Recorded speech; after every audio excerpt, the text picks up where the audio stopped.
Formula One might be on a break, but USF1 is here bringing you entertaining content till racing returns. Now your hosts, Nicky and Cookie. Take it away, boys. Welcome to the United States of Formula One. Cookie. Nicky. Bringing you a special Speculation. speculation Cadillac edition. USA, baby. We are at the end of our first summerish break. Yes. Belgium coming up this weekend. And we thought, what better time to bring you... Some maybe predictions, some speculation, some news, some rumors that we heard. I like the word speculation. Yeah. And maybe... A little hope we want to happen. Some baseless predictions from us on who we think are going to be the two drivers for our hometown Cadillac boys next year. And I think it will be announced during the summer break, which will be after the Hungarian race. So we have in Belgium, 2 weeks. Hungary, then 3 weeks off. You're thinking that's when the silly season's going to start? I think that's when we're going to get a whole lot of news. And I think that's when we're going to get the Cadillac drivers signed and seated and delivered. Okay. I'm going to start with the most obvious one, and I'm going to have you tell me your thoughts on it. Sergio Perez. Sergio Perez. So, rumored is that he's actually already signed with Cadillac. And again, it won't be announced till the summer break. So I think this one was, I think their number one pick was Sergio to get. So I think he's locked in. Do you think he already has signed? I think he has. You think he has? You think the rumors are true? I think it makes sense. Cadillac came into, once they knew they had a team, they're building the foundation. They wanted a veteran, and they wanted an American-born guy. Yep. Now, I think Sergio Perez being North American, being Mexican, I think that to them is going to be close enough. They have production plants in Mexico, so I think that this maybe isn't exactly what they wanted, but as far as quality, racer, Yep. he's been good for years. Just had a bad last half of last season because of the car. Ask Lawson, ask Yuki, ask anyone. Yeah. I think that this makes sense for a veteran and a solid racer that's Yep. close enough to the United States to make sense. Yeah, I mean, you want to bring in veterans, in my thought, especially, it's somebody who's going to tell you what the car needs, how to develop the car. You need a veteran. So it's not necessarily about getting the points and the production on the track, but it's going to be through development and being able to say, I understand this car, I understand how it feels, we need some adjustments in the rear suspension, whereas maybe a rookie is just going to get in the car you give him and not understand why it's doing what it's doing. Yeah. Okay. Yep. I like that a lot. Now, we will have to issue a couple apologies to Sergio Perez. I don't know if we want to do it now or wait until he's signed so we can just hold it on to it a little bit, but we were a little hard on him. Right up until he was booted from Red Bull, which we knew was going to happen. We were Which getting obviously was a mistake by Red Bull now. And we thought it was going to happen. We predicted it to happen. We got a lot of shit for it. Yes, and it's not our fault. We didn't know that the car was a piece of crap. Look at Lawson, look at Yuki this year. It's just that. Sorry, Sergio. Happy to have you at Cadillac. I know it's not official, but happy to have you. Could have gone easier on him. And I'm going to say this. You apologized. I'm going to wait. If he joins Cadillac, I'm going to issue an official apology. Okay. For now, I stick by my story. Okay. Seems a little dickish, but I'm going to do it. We had some fun last year. Okay, give me another name. That would be a hot topic name. Valtteri Bottas. I mean, easy.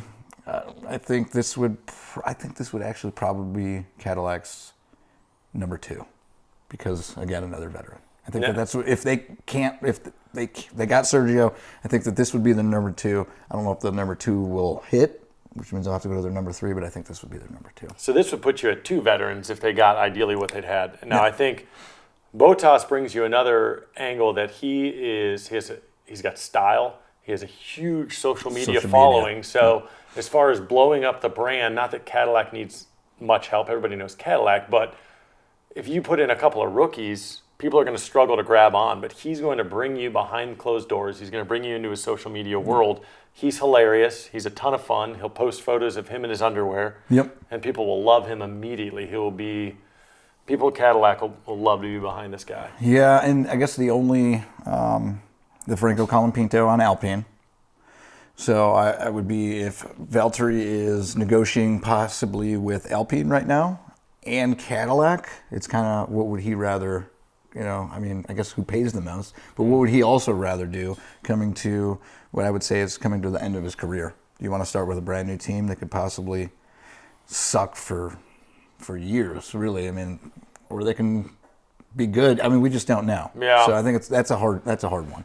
Maybe I'm biased because I'm an American boy, but why would you not go to a name brand like Cadillac that's a new team that is going to have success down the road, maybe not right away, but you could be in the stats, in the history books of the first driver ever there. Mm-hmm. Lord knows where it's going to go. Or you can join Alpine, which they might not even have a team in a couple of years. A Cadillac might kick them out of F1 altogether if they want to go back to the 10-team system. Who's the first one out? You would say kick Sauber, but now that Audi's joining, Audi Sauber's going to be in there longer than Alpine. I think you're going to see a 24 driver grid. You can't go past 26, but I think there'll be another team that comes on. Okay, side prediction. When will that happen, and what team will that be? I could not tell you, but I'm going to say Porsche. Porsche. I was hoping you were going to say that. Porsche in 2029. 2029, yeah. And that's if, Haas is staying. Mm-hmm. Boogie made a horrible prediction that they were going to leave last year, and I was like, you're crazy. Yeah. So, they should leave. Another a team that, you never know. But it would be cool to see 24 cars. I think they didn't need to change some rules and regulations, yes. maybe the point system in that case. So some tracks might need to be adjusted for a little bit more congestion. I don't know. Yeah, well, no, I don't know about that. A lot of the tracks were built for the smaller F1 cars, and they just kept getting bigger. Mm-hmm. And now they're going back small. A little bit. They're getting V10 a little smaller. Talks again. V8. So stuff can get crazy. You get a V10, you get Cadillac, you get Porsche on the grid. Oh, gonna be fun. Okay, Perez we're saying is in. Bottas we're saying is hopeful, but maybe less likely. Mm. What about young pup Mick Schumacher? Ooh. Michael Schumacher's boy. Well, your dad's a legend. Yep. But that doesn't mean that you are. 26 years old. He's got a lot to live up to. Does the last name alone, give him the credibility that people will follow Cadillac just to see? And look at Earnhardt Jr. Yeah. in NASCAR. He had a shot in F1 already. I don't think he did the best with it, but again, he was on Haas. So so he had no chance because Haas sucks. Yeah, but Cadillac was going to be bottom of the barrel next year too. The best part about them having this new team is everyone is starting from scratch. Yes. And they've been working on this car already. So it's not, but they're going to be starting from scratch just like everyone else. So, it's not a bad pick. I read they're in talks, and Mick said that everything's looking good, which makes me think that I think that this is probably what is going to happen if they can't land Valtteri. I think that it would be Mick. I think any of those. I think Perez would be solid. Bottas would be solid. I think Schumacher, you got name recognition. So I think any of those three, I don't think you're going to be upset. I don't think you go wrong on that at all. And next year, first year, so many changes. If Mick's not good, you put him on a 1, maybe 2-year contract. Then you can start looking at rookies at that point, if you would want to. But they need to build that car first. Yeah, they got to build the car. They got to build a program. They got to build their. I assume they're going to have an F2 squad to go along with it. I don't know about that. Maybe. You got to have some minor leagues. You gotta, right? Minor leagues, I guess. Next one. This one is kind of a Hail Mary, and I already know what I think's going to happen. Daniel Ricciardo. Well, 0% chance. He is done with F1, which is sad. I read an article about this, so I kind of already knew that basically they were talking to Cadillac, and I can't remember who the representative was, but they said they reached out to him, and they didn't say what Daniel Ricciardo said, but his only thing to the reporter was, you can't beg someone to join Formula One. You can't beg someone into racing. Yeah. They come to you because they're desperate to get on the track. It's dangerous to have someone that you're trying to convince to get back into it. If his mindset is retired, he could do something with the team, but I think he would do that more with Red Bull. Yeah. I don't think I would. Can you imagine having like Ricciardo and Bottas? Two social media legends. Kings. Yeah. The problem with Ricciardo is we all get old. And I mean, Lewis is getting up there. Fernando Alonso's still racing, but Daniel admitted that when he goes into a fast turn, he thinks about what would happen if he crashed. And once you get that mindset, you can't. No. You're not driving on the edge anymore. No. So you're not taking chances. Exactly. So we're going to cross Ricardo off. That was more of wishful thinking because I think he's an awesome dude. Yeah. What about any F2 drivers? Now, this would be tough because I don't necessarily, I've been in F1 for almost a year now. My anniversary is almost coming up. But do you think there's a chance that they pull someone from F2? This would be if they couldn't find anybody else. But I think if you got Mick, you got possibly Valtteri. There's no way. Why would you put, F2, it's too hard. It's such a different car. The best racer that should probably be here is already on the Red Bull. Is going to be Lindblad. Okay. I think that's how. And he'll be on the team next year. But other than that, doubtful. I don't think it's a good idea for Cadillac. I think, like you said, it's a last-ditch effort. I think if you go through the list and you just can't find someone, and then you can find maybe the best possible up-and-coming kid that's maybe a year or two away from being an F1 driver, and you say, let's take a chance on this guy. But that's just like when the Browns draft a quarterback, you're going to ruin him. Mm-hmm. I don't know why I had to say that, but I had to. Mm-hmm.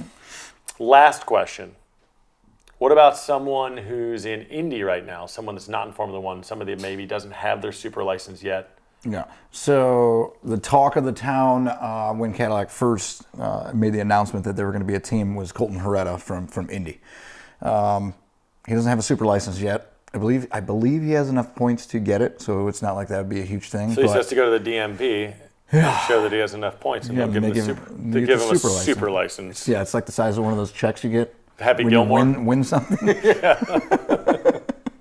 Super. He's got to get a super wallet to put it in too. This was huge. But I think that's fading away because I don't think that he wants to leave IndyCar. So there's not a lot of when you go from F2 to Indy. Okay. There's a lot of success, but not the opposite way around. And I get what you're saying, and maybe it would set him up for failure. But I like the idea of new team Cadillac. What does the States know? The States knows IndyCar and NASCAR. So you get a local Indy boy. Yeah, bring in that fan base. Bring that fan base, go up to F1, join Cadillac. It probably would be a disaster, but just the same thing you're thinking with Bottas, or just what can you bring to bring more, just like Drive to Survive brings fans, just like the F1 movie brought fans. What's going to bring American fans, Cadillac fans? You bring a kid who's already racing in the States. We're going to make you all Cadillac fans because we have to be. We have to be Cadillac fans, and we are. This stuff, this Alpine and Haas garbage, is going to be gone. We're going to be an all Cadillac next year. No, that's not true. Although I'll be rooting for them. I'll still wear Nico stuff. You got it. You'll be in Lando stuff, or whoever is racing the best at that point, because this guy's a front runner. Yeah, you shut up. Anyway.